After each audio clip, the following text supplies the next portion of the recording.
All in one நண்பர்கள் அனைவருக்கும் வணக்கம். இன்னைக்கான வீடியோவில் நம்ம என்ன இன்ஃபர்மேஷன் பார்க்க போகிறோம் அப்படின்னா, டிடிடிலேருந்து வந்திருக்கக்கூடிய லேட்டஸ்டான இன்ஃபர்மேஷன் கூட.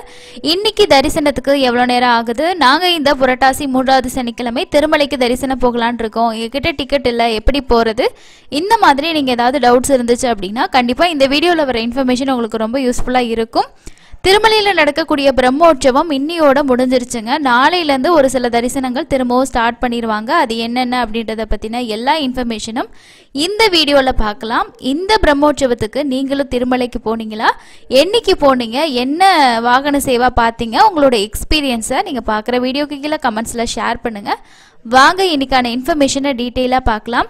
ஃபஸ்ட்டு கீழ்த்திருப்பதியில் கொடுக்கக்கூடிய ஸ்லாட்டட் சர்வதர்ஷன டோக்கன் முடிஞ்சிருச்சுங்க. திரும்பியும் நாளைக்கு சாயந்தரம் 4 மணிக்கு மேலே தான் உங்களுக்கு வந்து கவுண்டர் ஓப்பன் பண்ணி டிக்கெட்ஸ் கொடுப்பாங்க. இன்றைக்கி ரொம்ப ஃபாஸ்ட்டாக டிக்கெட் எல்லாம் முடிஞ்சுது. இன்றைக்கி வந்து ஒரு 6 மணிக்கு முன்னாடி, அதாவது 5:45 ஸ்டேட்டஸ் படியே ஸ்லாட்டட் சர்வதர்ஷன டோக்கன் எல்லாமே கம்ப்ளீட்டாக முடிஞ்சு கவுண்டர் வந்து க்ளோஸ் பண்ணிட்டாங்க. திரும்பியும் நாளைக்கு சாயந்தரம் வந்து நமக்கு வந்து 4 மணிக்கு ஓப்பன் பண்ணி சனிக்கிழமைக்கான தர்ஷன் டிக்கெட் கொடுப்பாங்க. வெள்ளிக்கிழமைக்கான ஸ்லாட்டட் சர்வதர்ஷன டோக்கன் ஃபுல் ஆகிடுச்சு. இனிமேல் சனிக்கிழமைக்கான டிக்கெட்டை நாளைக்கு நீங்கள் வந்து வாங்கிக்கலாம். புரட்டாசி சனிக்கிழமையில தரிசனம் போகிறோம், ஆன்லைனில் டிக்கெட் கிடைக்கல இல்லை புக் பண்ணல அப்படின்னு நினச்சிங்கன்னா நாளைக்கு நீங்கள் மதியமோ இல்லை ஈவினிங்குள்ளே ரீச் ஆகுனீங்கன்னா விஷ்ணுநிவாசம், ஸ்ரீனிவாசம், பூதேவி காம்ப்ளெக்ஸ் 3 இடங்கள்ல உங்களுக்கு எது பக்கமாக இருக்கோ அங்கே ரீச் ஆனீங்க அப்படின்னா இந்த இலவச தரிசன டோக்கனை வாங்கிட்டு சனிக்கிழமைகளில் தரிசனம் பார்க்கலாம். டோக்கன் வாங்கிட்டு போகிறது தான் பெஸ்ட்டாக இருக்கும். காரணம் என்ன அப்படின்னா, நேரடி சர்வதர்ஷனத்தோட ஸ்டேட்டஸ்ன்னு பார்த்தோம் அப்படின்னா 31 கம்பார்ட்மெண்ட்டும் ஃபில் ஆகி வெளியில் வந்து பார்த்தீங்கன்னா பாட்டகங்கம்மா கோயில் இருக்கு இல்லையா, ஸோ அந்த இடத்துல தான் ரிப்போர்ட்டிங் பாயிண்ட், ரிப்போர்ட்டிங் லொக்கேஷன் அப்படின்னு சொல்லிட்டு ஷேர் பண்ணியிருக்காங்க. நேரடி சர்வதர்ஷனம் பக்தர்களோட எண்ணிக்கை ரொம்பவே அதிகமாக இருக்குது. நேரடி சர்வதர்ஷனத்தோட என்ட்ரி வந்து நிறுத்திட்டாங்க. 5:15 ஸ்டேட்டஸ் படி எல்லா கம்பார்ட்மெண்ட்டும் ஃபில் ஆகி நாராயணகிரி கார்டனில் இருக்க ஷெட்டும் வந்து ஃபில் ஆகிடுச்சு. ஸோ அதனால நாளைக்கு காலையில் 6 மணிக்கு வந்து நேரடி சர்வதர்ஷனத்துக்கு பக்தர்களை ஜாயின் பண்ணுறதா வந்து டிடிடி வந்து அறிவிச்சிருக்காங்க. ஸோ நாளைக்கு காலையில் 6 மணிக்கு மேலே வந்து க்யூவில் நீங்கள் வந்து சேர்ந்துக்கோங்க. இப்போ வந்து க்யூவில் என்ட்ரி ஆகாதீங்க அப்படின்றத 5:15 ஸ்டேட்டஸாக இருக்குது. ஸோ அதனால உங்களுக்கு வந்து இப்போ நேரடி சர்வதர்ஷனம் இதுதான் ஸ்டேட்டஸ். க்ரௌடு வந்து அதிகமாக இருக்குது, எல்லா கம்பார்ட்மெண்ட்டும் ஃபில் ஆகி வெளியிலே லைன் இருக்குது. இதுக்கு மேலே விட்டோம் அப்படின்னா இன்னும் லைன் அதிகமாக போகுன்றது காரணத்தினால டிடிடி வந்து நாளைக்கு காலையில் வந்து எல்லாரையும் ஜாயின் பண்ண சொல்லி அறிவிச்சிட்டு இருக்காங்க. இதுதான் அப்டேட்டுங்க. ஸோ நம்ம மத்தியானம் 1:30 மணி ஸ்டேட்டஸ்க்கு பார்த்தாலே நேரடி சர்வதர்ஷனம் சுமார் 19 மணி நேரம் ஆகும் அப்படிங்கிறது தான் டிடிடி அப்டேட்டு.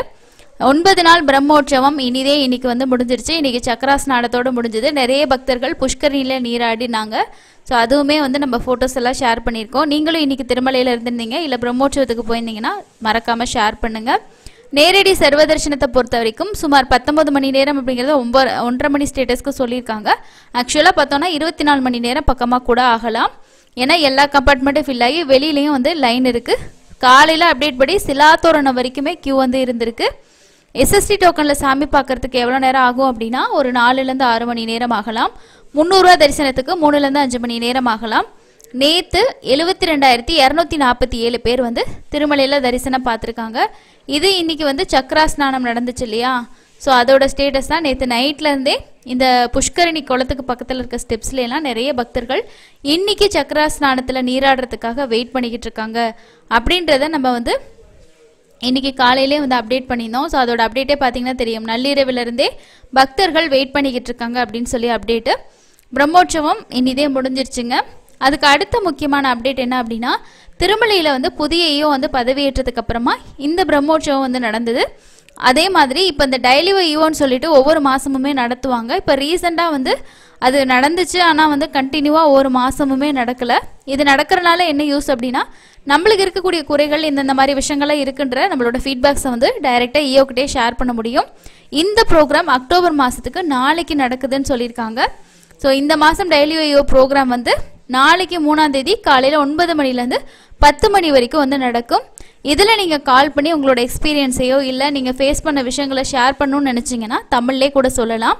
08 இங்கே கொடுத்துருக்கேன் இல்லையா நம்பர், 087722632661 இந்த நம்பருக்கு 9 மணிலேருந்து 10 மணி வரைக்கும் ட்ரை பண்ணி உங்களுக்கு லைன் கிடச்சதுன்னா நீங்கள் தாராளமாக பேசலாம்.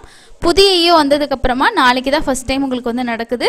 மேபி நிறைய அப்டேட்ஸ் வர்றதுக்கு வாய்ப்பு இருக்குது. இப்போ பிரம்மோற்சவம் முடிஞ்சிருச்சு. அடுத்து திருமலையில் இருக்கக்கூடிய பெரிய ஃபெஸ்டிவல்னு பார்த்தோம்னா இந்த வைகுண்ட துவார தரிசனம் தான். இப்போ டிசம்பர் மாதத்தில் வந்து பிளாக் பண்ணியிருந்தாங்க, டேட்ஸ் ஓப்பன் பண்ணலை. இந்த அக்டோபர் மாதத்தில் நமக்கு ஜனவரி மாதம் 2026க்கான தர்ஷன் டிக்கெட் ஓப்பன் ஆகும். அதுலேயும் நமக்கு வந்து இந்த வைகுண்ட துவார தரிசனம் பிளாக்ல இருக்கதா வாய்ப்பு இருக்குது. ஸோ அதோட ஐடியாஸ் எல்லாம் என்ன பண்ணியிருக்காங்க அப்படின்றத பற்றி கண்டிப்பாக நாளைக்கு டெய்லி வியூ முடிஞ்சதுக்கு அப்புறமா நிறைய இன்ஃபர்மேஷன் நம்ம எதிர்பார்க்கலாம். அந்த இன்ஃபர்மேஷன் வந்துச்சுன்னா நான் கண்டிப்பாக உங்களுக்கு ஷேர் பண்ணுறேன். அதுக்கு அடுத்த இன்னொரு முக்கியமான இன்ஃபர்மேஷன், நம்ம சேனலில் இதை பற்றி நிறைய வீடியோஸ் வந்து ஷேர் பண்ணியிருப்போம். திருமலையில் நம்ம வந்து ப்ரைவேட் ரூம்ஸ் எடுக்கணும். ப்ரைவேட் ரூம்ஸ் அப்படின்னு சொல்கிறத விட தனியார் மடங்களில் வந்து பார்த்திங்கன்னா ரூம்ஸ் வந்து கிடைக்கும். இது எப்பயுமே கிடைக்கும்னு சொல்ல முடியாது. சில மடங்களுக்கு நம்ம கால் பண்ணி கேட்டோம்னா உங்களுக்கு தரிசனத்துக்கு ஒரு 15 நாளைக்கு முன்னாடி சொல்லுங்கள், வந்துட்டு நீங்கள் வந்து அவைலபிள் பொறுத்து எடுத்துக்கலாம் அப்படின்னு சொல்லுவாங்க. திருமலையில் மடங்கள் தான் அதிகம். அப்படி இருக்கும்போது நமக்கு ஆன்லைன்லேயே புக் பண்ணுறதுக்கான ஆப்ஷன் இது வரைக்கும் நமக்கு கர்நாடகா டெம்பிள் அக்கமடேஷன், கர்நாடகா கவர்மெண்ட்டோட ரூம்ஸ் வந்து ஆன்லைனில் ப்ரொவைட் பண்ணிக்கிட்டு இருந்தாங்க. இது யார் வேணாலும் புக் பண்ணலாம். ஸோ அந்த மாதிரி தான் இருந்துச்சு. இப்போ அந்த புக்கிங்ஸில் நிறைய மாற்றங்கள் கொண்டு வந்திருந்தாங்க. அதாவது இதுக்கு முன்னாடி நம்மக்கிட்ட தர்ஷன் டிக்கெட் இருக்கணும் அப்படிங்கிற கம்பல்சரி கிடையாது. பட் இப்போ என்ன பண்ணியிருந்தாங்கன்னா தர்ஷன் டிக்கெட் இருக்கணும் அப்படிங்கிற மாதிரி ஒரு ரூல்ஸ் கொண்டு வந்தாங்க.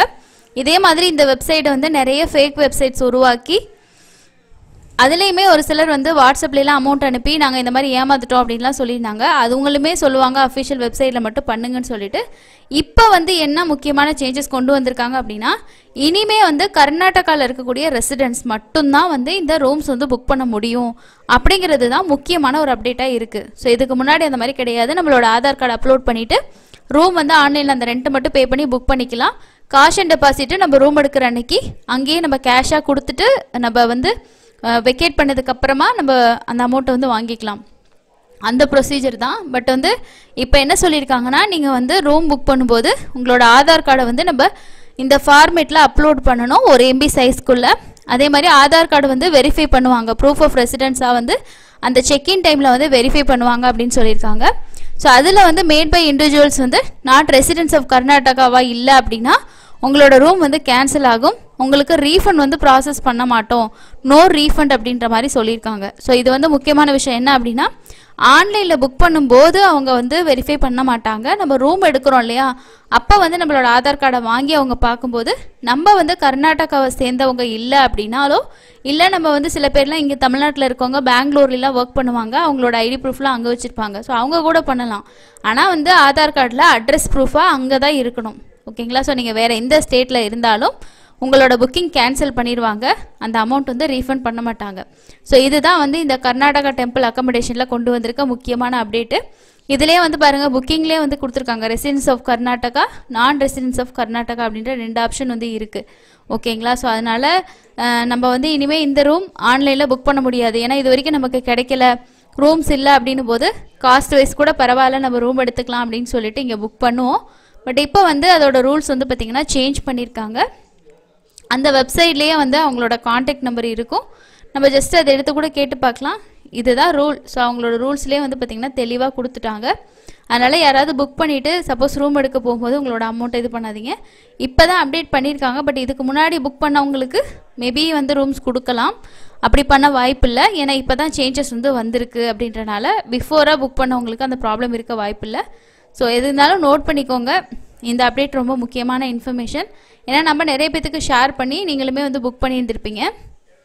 கரண்ட் ஸ்டேட்டஸ் பொறுத்த வரைக்கும் திருமலையில் பக்தர்களோட எண்ணிக்கை அதிகமாக இருக்குது. தர்ஷன் டிக்கெட் இருந்துச்சுன்னா நீங்கள் அந்த டைமுக்கு தாராளமாக போகலாம். சப்போஸ் இல்லை அப்படின்னும் போது நேரடி சர்வ தரிசனம், இதுதான் ஸ்டேட்டஸ். நீங்கள் கீழ் திருப்பதியில் வெயிட் பண்ணிவிட்டு நாளைக்கு கவுண்டர் ஓப்பன் ஆகும்போது SST டோக்கன் வாங்கிட்டு கூட தரிசனம் போகிற மாதிரி பிளான் பண்ணுறது ரொம்ப பெஸ்ட்டு. அதுக்கப்புறம் இன்னொரு இன்ஃபர்மேஷன் என்ன அப்படின்னா, இன்று முதல் ஆதார் கட்டாயம் அப்படின்னு சொல்லிட்டு IRCTCயில் ஒரு அப்டேட் கொடுத்துருக்காங்க. ரயில் டிக்கெட் முன்பதிவில் இன்று முதல் புதிய மாற்றங்கள் நடைமுறைக்கு வருகிறது. முன்பதிவு தொடங்கிய முதல் 15 நிமிடங்களுக்கு ஆதாருடன் இணைக்கப்பட்ட IRCTC கணக்குகளை கொண்ட பயணிகள் மட்டுமே டிக்கெட்களை முன்பதிவு செய்ய முடியும். ஆதார் இணைப்பு இல்லாத வாடிக்கையாளர்கள் இந்த நேரத்தில் முன்பதிவு செய்ய முடியாதுன்னு சொல்லியிருக்காங்க. நீங்கள் அடிக்கடி IRCTCயில் டிக்கெட் புக் பண்ணுறவங்களா இருந்தீங்கன்னா உங்களோட அக்கௌண்ட்டில் வந்து ஆதார் கார்டை வந்து லிங்க் பண்ணி வச்சுக்கோங்க, அது ரொம்ப யூஸ்ஃபுல்லாக இருக்கும். அதே போல் நாளையிலேருந்து நமக்கு என்னென்ன தரிசனங்கள் திரும்ப ஸ்டார்ட் ஆகுது அப்படின்னா, ஆஃப்லைனில் கொடுக்கக்கூடிய கைக்குழந்தைகளுக்கான சிறப்பு தரிசனம் இந்த பிரம்மோற்சவம்னால கேன்சல் பண்ணியிருந்தாங்க. ஸோ இது வந்து பிரம்மோற்சவம் முடிஞ்சதுக்கப்புறமா திரும்பியும் உங்களுக்கு ஸ்டார்ட் ஆகும். சீனியர் சிட்டிசன் ஆன்லைனில் ஓப்பன் ஆகியிருந்தால் நாளையிலேருந்து உங்களுக்கு தரிசனம் இருக்கும். அதே போல் என்ஆர்ஐ அண்ட் வந்து ஃபாரினர்ஸ்க்கான 300 ரூபா தரிசன டிக்கெட் எல்லாமே ஆஃப்லைனில் வாங்குறது எல்லாமே ரீஸ்டார்ட் வந்து பண்ணிடுவாங்க. பிரம்மோற்சவத்தில் கேன்சல் பண்ணியிருந்த தரிசனங்கள் இதுக்கப்புறமா உங்களுக்கு எல்லாமே இருக்கும். இந்த மாதம் ஜனவரிக்கு சம்மந்தப்பட்ட தரிசன டிக்கெட் எல்லாமே ஓப்பன் பண்ணுவாங்க. புக்கிங் பொறுத்த வரைக்கும் 18ஆம் தேதிக்கு மேலே வந்து நமக்கு புக்கிங்ஸ் வந்து ஓப்பன் ஆகும். நாளைக்கு நடக்கக்கூடிய டெய்லி வைவோ ப்ரோக்ராமில் கண்டிப்பாக ஏதாவது முக்கியமான அப்டேட்ஸ் வரதுக்கு வாய்ப்பு இருக்குது. வந்துச்சுன்னா நான் உங்களுக்கு வந்து ஷேர் பண்ணுறேங்க. இதுதான் இன்றைக்கான அப்டேட். கண்டிப்பாக இந்த அப்டேட் யூஸ்ஃபுல்லாக இருக்கும் அப்படின்னு நினைக்கிறேன். நெக்ஸ்ட் விஷயம் வந்து நாளைக்கோ நாளன்னைக்கோ தரிசனம் போகிறீங்க, நாளைக்கு ட்ராவல் பண்ணுறீங்கன்னா நோட் பண்ணிக்கோங்க. சர்வ தரிசனம் கண்டிப்பாக க்ரௌடுன்றது இருக்கும். புரட்டாசி சனிக்கிழமையில் எஸ்எஸ்டி டோக்கன் வாங்கிட்டு போகிறதுக்கு பிளான் பண்ணுங்கள். ஒவ்வொரு நாளும் மத்தியானம் 2 மணிக்கு மேலே நம்ம வந்து க்யூவில் வெயிட் பண்ணலாம். ஸோ 3 மணி 4 மணி க்ரௌடை பொறுத்து கொஞ்சம் சீக்கிரமாக கூட ஸ்டார்ட் பண்ணுவாங்க. அதனால் மதியம் 2 மணிக்கு மேலே எப்போ வேணாலும் கொடுக்கலாம். ஸோ அதனால நீங்கள் வந்து அதுக்கேற்ற மாதிரி பிளான் பண்ணிக்கிறது பெஸ்ட்டாக இருக்கும். அதுக்கு அடுத்தது வந்து வந்திருக்கக்கூடிய ப்ரெஸ் ரிலீஸ்னு பார்த்தோன்னா இந்த பிரம்மோற்சவம் வந்து வெற்றிகரமாக வந்து முடிவடைஞ்சிருக்கு அப்படின்னு சொல்லிட்டு டிடிடியோட தலைவர் ப்ரெஸ் ரிலீஸ்க்கு வந்து பார்த்திங்கன்னா கொடுத்துருக்காங்க. இந்த பிரம்மோற்சவத்தில் முக்கியமாக என்னென்ன விஷயங்கள் செஞ்சுருந்தாங்க, ஸோ அந்த ஏற்பாடுகள் எல்லாம் எந்த அளவுக்கு திருப்தியாக இருந்துச்சு, நாங்கள் வெற்றிகரமாக இந்த பிரம்மோற்சவத்தை முடிச்சிட்டோம் அப்படின்ற மாதிரி சொல்லியிருக்காங்க. ஸ்ரீவாரி பிரம்மோற்சவம் வந்து ஒரு கூட்டு வெற்றி அப்படின்னு சொல்லியிருக்காங்க. பக்தர்கள் அனைவருக்கும் விஜயதசமி நல்வாழ்த்துக்கள். டிடிடி ஏற்பாடுகளில் மாநில முதலமைச்சர் மகிழ்ச்சி அடைஞ்சிருக்காரு. சாதாரண பக்தர்களுக்கான ஒரு பெரிய மேடையா இது இருந்திருக்கு. ஸ்ரீவாரியின் மூலப்படத்தை வசதியாக தரிசனம் செய்ய வாகன சேவைகள் வந்து பார்த்தீங்கன்னா பெறலாம் அப்படின்னு சொல்லியிருக்காங்க. டிடிடி வழங்கும் வசதிகள் பக்தர்கள் பாராட்டுகள் அப்படின்ற மாதிரி சொல்லியிருக்காங்க.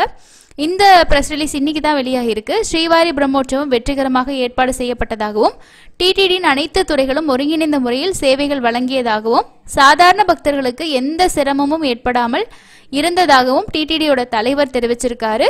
டிடிடி ஊழியர்கள் கட்டுப்பாட்டுடன் திட்டமிட்ட முறையில் மூத்த அதிகாரிகளின் மேற்பார்வையின் கீழ் சேவைகள் வழங்கியதாகவும் அவர் சொல்லியிருக்காரு. இதில் வந்து என்னென்ன வசதிகள் வந்து செஞ்சிருந்தாங்களோ அது எல்லாமே பக்தர்களுக்கு திருப்தி அளித்ததாகவும் அவங்க சொன்னதாகவும் சொல்லியிருக்காங்க. இதில் நடந்த சிறப்பம்சங்கள் என்னென்ன அப்படின்னு சொல்லியிருக்காங்க பாருங்க. 24ஆம் தேதி அன்னைக்கு ஆந்திர முதலமைச்சர் அவர் வந்து பட்டு வஸ்திரம் வந்து சாத்தினாரு. அதே மாதிரி 102 கோடி செலவில் கட்டப்பட்ட PAC 5 கட்டிடத்தையும் அவர் வந்து திறந்து வச்சிருக்காங்க. அதே போல ஸ்ரீவாரி பிரம்மோற்சவத்தின் முக்கியமான நாளான கருட சேவையில் அனைத்து பக்தர்களுக்கும் தரிசனத்தை வழங்கினோம். இந்த ஆண்டு வந்து பார்த்தீங்கன்னா ஹோல்டிங் பாயிண்ட் மூலம் 30,000 மற்றும் 2ஆம் நிரப்புதல் மூலம் 15,000 பக்தர்கள் அந்த கேலரிஸை வந்து பார்த்தீங்கன்னா தரிசனம் செஞ்சுருக்காங்க. அந்த கேலரிஸை தவிர தரிசனம் செஞ்சுருக்கிறதா சொல்லியிருக்காங்க. பக்தர்களுக்காக தேவஸ்தானம் செய்துள்ள ஏற்பாடுகள் குறித்து மாண்புமிகு முதலமைச்சர் தன்னோட ட்வீட் மூலமாகவே மகிழ்ச்சியை வெளிப்படுத்தியிருக்கிறதாகவும் இந்த 8 நாட்கள் பிரம்மோற்சவங்கள் அதாவது அக்டோபர் 1ஆம் தேதி வரைக்கும் 5.80 லட்சம் பக்தர்கள் ஸ்ரீவாரி தரிசனம் வந்து செஞ்சுருக்காங்க. உண்டியல் காணிக்கை எவ்வளோ வந்திருக்குன்னு சொல்லியிருக்காங்க. 26 லட்சத்துக்கு மேற்பட்ட பக்தர்களுக்கு அன்னப்பிரசாதம் விநியோகிக்கப்பட்டிருக்கு. 2.42 லட்சம் பக்தர்களுக்கு தங்கள் தலைமுடியை வந்து பார்த்தீங்கன்னா காணிக்கையாக கொடுத்துருக்காங்க. 28 லட்சத்துக்கு மேற்பட்ட லட்டுகள் வந்து பக்தர்களுக்கு விற்கப்பட்டிருக்கு. APSRTC மூலமாக திருப்பதியிலேருந்து திருமலைக்கு 14,459 பயணங்களும் அது மூலமாக வந்து எவ்வளோ பக்தர்கள் வந்து கூட்டிகிட்டு வந்திருக்காங்க அப்படின்ற மாதிரியான தகவலுமே கொடுத்துருக்காங்க. முதல் முறையாக 28 மாநிலங்களை சேர்ந்த 298 கலைக்குழுக்கள் பிரம்மோற்சவத்தின் போது நட நிகழ்ச்சிகள் வந்து பார்த்திங்கன்னா கலை நிகழ்ச்சிகள் வந்து பண்ணியிருக்காங்க. அதை பற்றினதும் அடுத்தடுத்து என்னென்ன வசதிகள் எல்லாம் செஞ்சுருந்தாங்க அப்படின்ற மாதிரி எல்லா இன்ஃபர்மேஷனுமே கொடுத்துருக்காங்க. இதில் வந்து பிரம்மோற்சவத்தின் போது 3500 ஸ்ரீவாரி சேவர்கள் வந்து இருந்திருக்காங்க. அவங்களோட சேவை வந்து செஞ்சுருக்காங்க. ஸோ இதில் பிரம்மோற்சவத்தில் என்னென்ன முக்கியமான விஷயங்கள் இவங்க செஞ்சுருந்தாங்க, எந்த அளவுக்கு வெற்றி அடைஞ்சிச்சு அப்படின்றதுக்கான எல்லா இன்ஃபர்மேஷனுமே பார்த்தீங்கன்னா தனித்தனியாக வந்து கொடுத்துருக்காங்க. இனியோட பிரம்மோற்சவம் அப்படிங்கிறது ரொம்பவே சிறப்பாக முடிஞ்சிருச்சு. வாகன சேவை எல்லாமே நல்லா தான் இருந்துச்சு. பட் கருட சேவை அன்னைக்கு மட்டும் ஒரு சில பக்தர்கள் வந்து சொல்லியிருந்தாங்க கொஞ்சம் சிரமங்கள் இருந்துச்சு அப்படின்னு சொல்லிட்டு. ஸோ இதுதாங்க இன்றைக்கி இருக்க முக்கியமான அப்டேட். அடுத்து இன்னொரு யூஸ்ஃபுல்லான அப்டேட்டில் மீட் பண்ணலாம். தேங்க்யூ.